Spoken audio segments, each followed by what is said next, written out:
ہمارے دو دشمن ہیں جو ہمیں جادہ مستقیم سے ہٹانے کے لیے دن رات کوشاں ہیں، ایک نفس اور دوسرا شیطان۔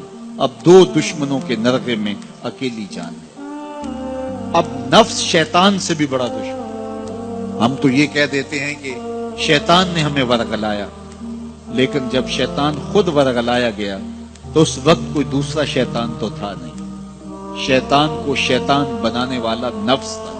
اس نے سر اٹھا کے اندر سے کہا تھا نا، انا خیر منہ، میں بہتر، خلقتنی من نار وخلقتہ من طین، تو نے آدم کو مٹی سے اور مجھے آگ سے بنایا، آگ افضل ہے، مٹی مفضول ہے، لہذا افضل مفضول کو سجدہ کیسے کرے؟ اس کے نفس نے یہ دلیل تراشی تھی۔ اللہ چاہتا تو اس کی دلیل کے بتی ادھیڑ کے رکھ دیتا، لیکن کوئی جواب نہیں دیا، بلکہ فرمایا میرے دربار سے نکل جا۔ اللہ اکبر۔ تو شیطان کو جو دلیل سکھائی اس کے نفس نے سکھائی۔ تو شیطان اور نفس دو بڑے دشمن، یہ دونوں ہمارے ساتھ ہیں، لیکن اللہ کا کرم یہ ہوا، اذا جاء رمضان سلسلۃ الشیاطین، جب ماہ سیام آیا شیاطین جکڑ دیے گئے۔ آج یہ مسجدوں کے در کشادہ ہو گئے، پھاٹک کھل گئے، لوگوں کا ہجوم یہ شیطان کے بن جانے کی وجہ سے۔ لیکن اس کے باوجود مہنگائی ہے، اس کے باوجود جو ہے وہ ذخیرہ اندوزی ہے، اس کے باوجود نظر کی بدکاریاں ہیں، خیالوں کی آوارگیاں ہیں، کم تولا جا رہا ہے، کم ناپا جا رہا ہے، اور بہت سارے گناہ بھی موجود ہیں۔ تو جب شیطان بند گیا تو یہ گناہ کیوں ہے؟ تو جواب اس کا یہ ہے کہ نفس موجود ہے۔ شیطان کے بننے کی وجہ سے نیکی کا ماحول پیدا ہوا، نفس کے موجود ہونے کی وجہ سے برائی کا ماحول موجود ہے۔ لیکن ہمارے لیے موقع ہے کہ شیطان بند گیا، نفس کا مقابلہ کر۔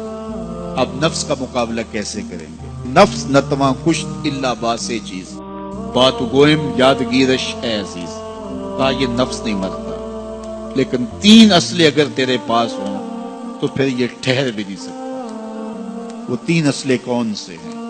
خنجر خاموشی و شمشیر جو، نیزائے تنہائی و ترک ہجوم۔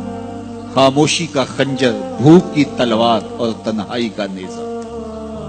کہا یہ تین اسلحے لے لے، پھر نفس پہ ٹوٹ پڑ، نفس تیرے آگے ٹھہر بھی نہیں سکے۔ تو خاموشی سے نفس کا مقابلہ کیا جا سکتا۔ میرے حضور نے فرمایا من صمت نجا، جس نے خاموشی اختیار کی وہ نجات پایا۔ وشمشیر جو، شیخ فرماتے ہیں دوسری بات بھوک کی تلوار، نفس کا سر کاٹنے کے لیے بھوک کی تلوار چاہیے، چونکہ انسان کی خواہشات نفس بھوک سے کمزور ہو۔ میرے اور آپ کے آقا و مولا نے ارشاد فرمایا، اے جوانوں کے گروہ، تم میں سے اگر کوئی نکاح کرنے کی طاقت رکھتا ہے تو وہ دیر نہ کرے، فوراً نکاح کر لے۔ یہ نظر اور پارسائی کا محافظ ہے، یہ تمہاری عصمت کے جوہر کو لٹنے نہیں دے گا، تمہاری عزت، تمہاری آبرو، تمہاری پارسائی کا محافظ بن جائے گا نکاح۔ اور اگر تم میں نکاح کرنے کی فی الحال طاقت نہیں ہے، تمہارے حالات ایسے نہیں ہیں، تو فرمایا کہ فعلیہ بالصوم، تو کثرت کے ساتھ روزے رکھو، فإنہ لہ وجاء، اس لیے کہ یہ پاتے شہوات۔ تو بھوک سے نفس کی تہذیب ہوتی ہے، بھوک سے خواہشات نفس مٹتے ہیں، آرزویں کم ہوتی ہیں۔ اس لیے ہمیں بالخصوص جوانی کی عمر کے اندر نوجوانوں کو کثرت کے ساتھ روزے رکھنے کی تلقین کرنی چاہیے، تاکہ وہ اپنی اس عمر کو، اپنی جوانی کو کہیں غلیظ نہ کر بیٹھے، اور اپنی جوانی کے تقدس کو، عصمت کے جوہر کو کہیں برباد نہ کر بیٹھے۔ یہ سب سے قیمتی سرمایہ ہے کسی شخص کا کہ اس کی عصمت کا جوہر پاکیزہ رہے۔ اگر یہ جوہر لٹ گیا تو پھر اس کے باطن کا چہرہ مسخ ہو گیا، اس کے اندر کی دنیا لٹ گئی، اس کے پلے کچھ نہ رہا اگر اس کی عصمت ہی محفوظ نہ رہی۔ تو عصمت کی حفاظت کے لیے کثرت کے ساتھ روزے رکھنے کی تلقین کی گئی۔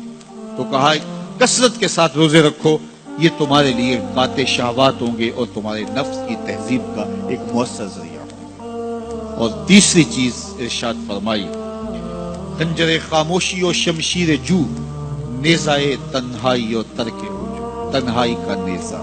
میلوں ٹھیلوں میں زیادہ پہنچنا، بازاروں میں جانا سوائے فتنے کے اور کچھ نہیں۔